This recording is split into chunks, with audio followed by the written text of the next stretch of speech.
Iran has followed through with its threat to retaliate against the U.S. Today, Iran fired a barrage of missiles toward American troops stationed in Qatar. It is the same base that President Trump visited last month.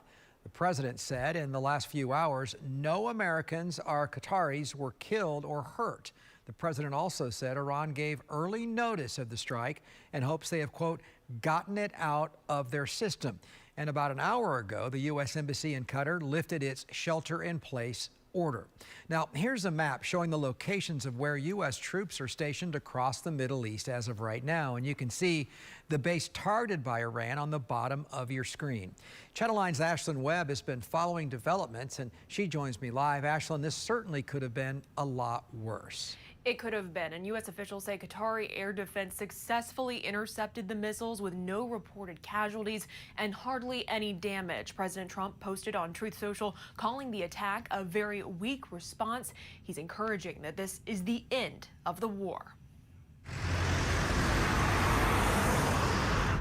Video shows Iran retaliating against the U.S., firing missiles at the Al Udeid air base. It's the largest U.S. air base in the Middle East, home to some 10,000 American troops. It's also the nerve center for the U.S. Central Command. It really is the heartbeat of the Middle East in terms of our presence there and the use of air forces, and certainly have been supporting the Iran attack. This is as there are major questions about how much of Iran's nuclear program was destroyed in Saturday's attack. Satellite imagery shows the damage to the 3 nuclear facilities targeted. Completely and totally obliterated. But the chairman of the Joint Chiefs of Staff says it's too early to tell the full scope. Final battle damage will take some time, but initial battle damage assessments indicate that all 3 sites sustained extremely severe damage and destruction.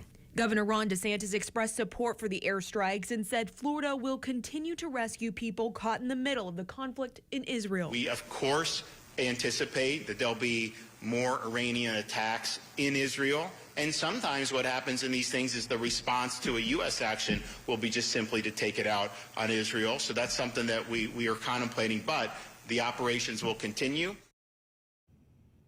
Now, Iran says it used the same number of missiles the U.S. used on them during the weekend. President Trump says early notice from Iran made it possible that no lives were lost. The U.S. Embassy in Qatar told Americans this morning before the attack to shelter in place until further notice. Like you said, that has just been lifted. Reporting in studio, Ashlyn Webb, Channel 9 Eyewitness News.